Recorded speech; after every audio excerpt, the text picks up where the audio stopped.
is a great personality in our country, a unique leader, quintessential leader, the person of General Muhammadu Buhari. I had the privilege of working with him at a very close range, especially before, during, and after the 2011 presidential election. I decided to support him so that we can pull Nigeria back. A number of lying propaganda is out there surrounding the person of this unique man. Some will see him as an Islamic fundamentalist, an extremist, and one who hates other religions apart from his. As someone so hard in both his exterior and interior that he hardly can laugh or even crack a joke.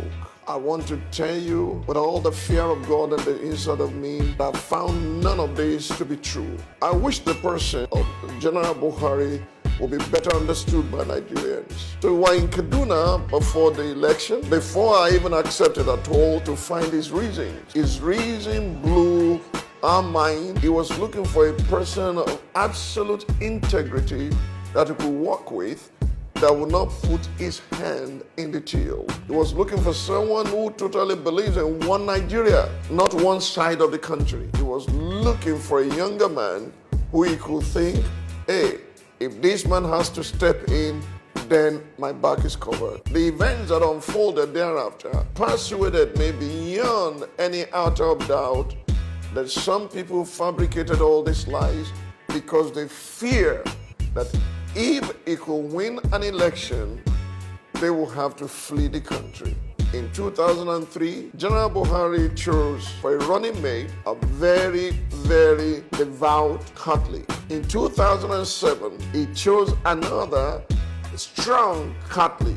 And in 2011, he decided to run with a pastor. And a pastor who is equally passionate about his faith in God, and that happened to be my person. I began to look for glimpses and things that could show that this man is a fundamentalist. I'll tell you what I found out. After I visited in Kaduna before I accepted, he asked his personal driver to drive me to the home of Malam Nasir Erufai in Kaduna, and the driver asked me to pray for him. And I told him straight away I couldn't pray the Islamic prayer. I used to be a Muslim, now I'm a pastor. Do you want me to pray for you in the name of Jesus? And he said to me, sir, I'm a Christian, and I've been driving General Buhari for 10 years. And one day, after I'd accepted to be his running mate, we were both at the Transcorp Hilton Hotel. As soon as I got to the door of his suite, the door was open for me, and the two private guards that were there said to me, Daddy, you're welcome. And I looked back at them and said, that sounds like a Christian, because as Christians are called their pastor's daddy. I said, why do you call me daddy? He said, because you are pastor's father in the Lord. I was totally shocked that this man surrounded himself with Christians, and yet they call him an Islamic fundamentalist. In his career within the army, he would not allow Christians to come to do any official duty on Sundays. I became a little persuaded at this stage. I was looking for, okay, if this man is a fundamentalist, I do not want to join forces with someone who is full of bigotry in terms of religion. We finished the flag off in Kaduna, multitudes gathered, a number of people, the kind of crowd I'd never seen in my life, gathered to honor this man who put together a party within 3 months.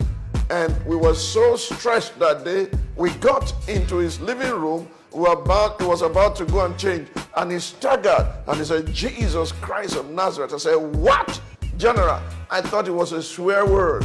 And General looked at me and laughed and said, Pastor, you don't have monopoly of Jesus Christ.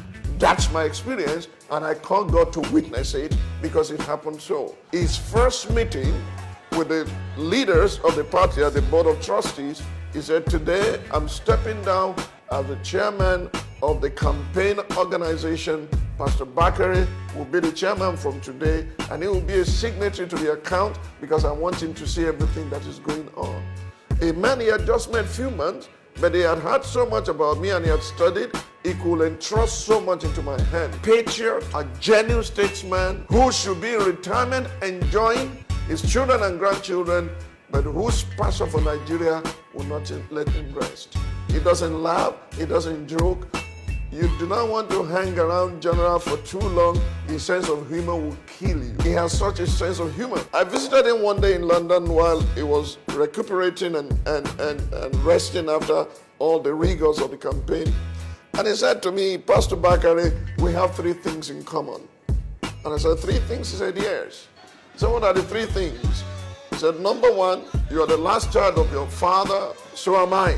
I didn't know. I heard it from his lips the first time. He said, number 2, of all your father's many children, there are only 2 left. We are only 2 left.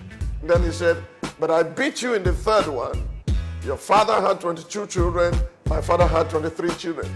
And we laughed. And I said, General, there's one I beat you also. He said, what's it? I said, I was a Muslim, you're a Muslim, I'm not a Christian, you're still a Muslim. And he laughed so heartily, as if you would have thought that fire would come out of his eyes. Not General Buhari.